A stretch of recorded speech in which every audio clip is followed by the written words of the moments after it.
আচ্ছা, ক্রিপ্টোকারেন্সি নিয়ে অনেকের মধ্যে অনেক প্রশ্ন। আমিও আমার ইনবক্সে প্রচুর মানুষের আ কোয়েরি পাচ্ছি যে, "স্যার আপনি ক্রিপ্টো নিয়ে কিছু বলুন।"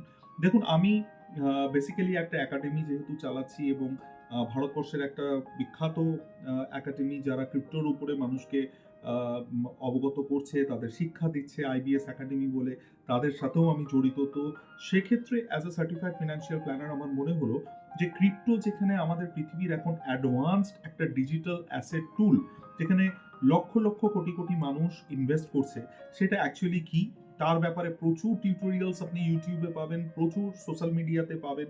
কিন্তু প্র্যাকটিক্যালি এটা কি সেটা বোঝানোর জন্য আপনাকে আজকের এই ভিডিওটি, বাট ভিডিওটি অবশ্যই আপনাকে ফলো করতে হবে শুরু থেকে শেষ অবধি, তবে আপনি ব্যাপারটা পুরোটা বুঝতে পারবেন। বাট এই ভিডিওটি একদিনে ক্রিপ্টোর ব্যাপারে সবকিছু আপনাদের বোঝানো সম্ভব নয়, তাই আগামীতেও আমি কিছু ভিডিও আনবো এবং অ্যাক্টিভলি সেটা ফলো করবেন।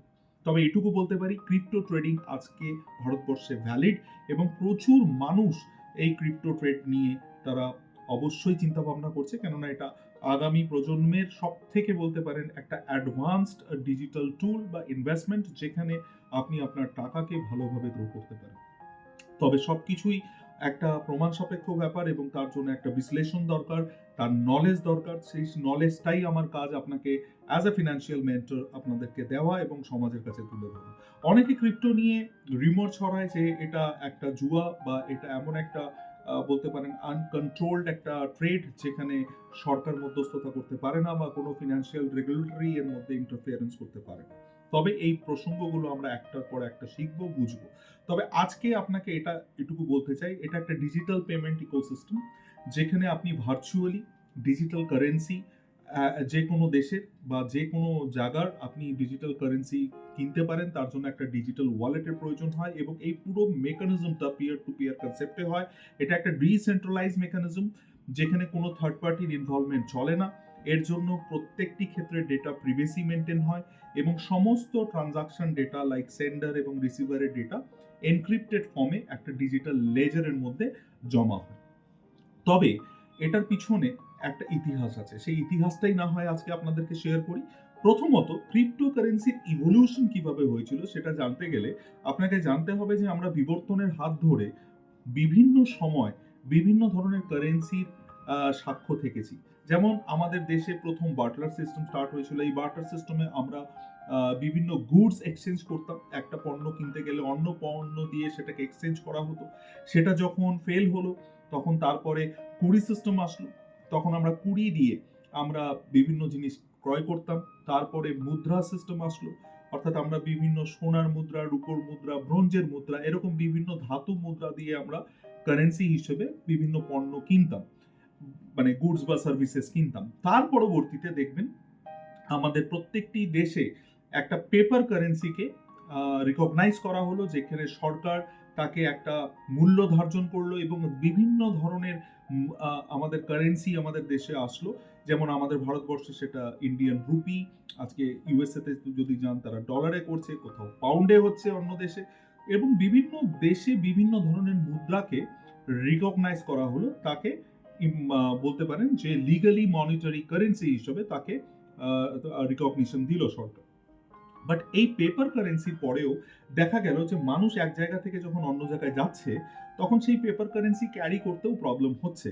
তো সেক্ষেত্রে আরো টেকনোলজির হাত ধরে সরকার তারপরে কি স্টেপ নিল, রেগুলেটরসদের হাত ধরে এমন কিছু কনসেপ্ট নিয়ে আসলো, যেখানে আপনি সেই পেপার কারেন্সির জায়গায় প্লাস্টিক কার্ডসের ইভলিউশন হলো।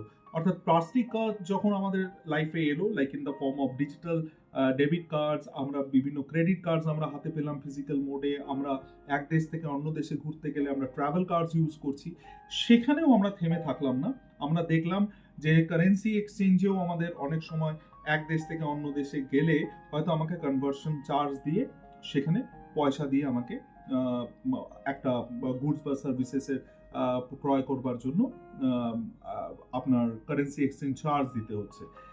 দেশের মধ্যেও দেখা গেল যে প্লাস্টিক কার্ডস একটা প্রচুর রিভলিউশন আনলো মানুষের মধ্যে, প্লাস্টিক কার্ডের ব্যাপারে অনেক আগ্রহ বাড়লো এবং বিভিন্ন ফ্রডও তৈরি হলো। আপনি দেখবেন ওটিপি নিয়ে ফ্রড, পিছনে প্লাস্টিক কার্ডের যে সিভিভি নাম্বার থাকে সেই সিভিভি নাম্বার দিয়ে ফ্রড আসলো। তারপরে এলো আপনি দেখবেন আরো একটা অ্যাডভান্স টেকনোলজি আমরা 2016 15-16তে আমরা এভিডেন্স হলাম, যেটাকে আমরা ইউনিফাইড পেমেন্ট ইন্টারফেস মেকানিজম বলি বা ইউপিআই মেকানিজম বলি, এবং দেশে এমন একটা সিস্টেম বা টেকনোলজি তৈরি করা হলো যে আপ টু সার্টেন অ্যামাউন্ট আমরা কোনো চার্জেস ছাড়া এক অ্যাকাউন্ট থেকে অন্য অ্যাকাউন্টে টাকা পাঠাতে পারি। এখন তো এমন টেকনোলজি হয়ে গেছে, আপনাকে একজনের অ্যাকাউন্ট থেকে অন্যজনের অ্যাকাউন্টে টাকা পাঠাতে গেলে আপনার কোনো অ্যাকাউন্ট ডিটেলসেরও প্রয়োজন নেই। আপনি মানে you can pay money through your contacts. সেই পার্সনের যেই ব্যাংকে মোবাইল নাম্বার রেজিস্টার্ড আছে সেই মোবাইল নাম্বারেও আপনি একটা সার্টেন অ্যামাউন্ট অফ মানি পাঠিয়ে দিতে পারেন ইউপিআই প্ল্যাটফর্মে।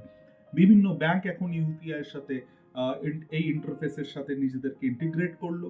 কিন্তু এই সমস্ত কিছুর পরে দেখা গেল যে ক্রিপ্টোকারেন্সির একটা ইভলিউশনের দরকার পড়েছিল, বিকজ মানুষ দেখলো যে এই যে অর্থোডক্স সিস্টেমস গুলো রয়েছে সেখানে হয়তো ডেটা প্রিভেসি মেনটেন হচ্ছে না, অর্থাৎ যারা টাকা পাঠাচ্ছে বা যারা টাকা গ্রহণ করছে সেক্ষেত্রে একটা থার্ড পার্টি ইনভলভ হচ্ছে। বাট সেই third party in the form of কোনো ফিনান্সিয়াল ইনস্টিটিউশন হতে পারে, রেগুলেটরি হতে পারে, সেটা অবশ্যই থাকা দরকার। কিন্তু কিছু মানুষ, কিছু শ্রেণীর, কিছু বর্গের মানুষ বা কিছু সম্প্রদায়ের রিসার্চাররা ভাবলো যে এমন কিছু টেকনোলজি আনা যাক যেখানে পিয়ার টু পিয়ার কনসেপ্টে আমরা টাকাতে পাঠাতে পারি যে কোনো দেশে যে কোনোভাবে, এবং সেখানে আপনার ডেটা প্রিভেসি যাতে মেনটেন করা যায়। তো আহ, এটাই একটা ক্রিপ্টোর বিবর্তনের ঘটনা, যেটা আপনাদের হয়তো ভালো লাগলো। আমি এরপরে আপনাদের আরো কিছু টপিক শেয়ার করব ক্রিপ্টোর ব্যাপারে। আজকে ইতিহাস সম্পর্কে আপনারা অবগত হলেন।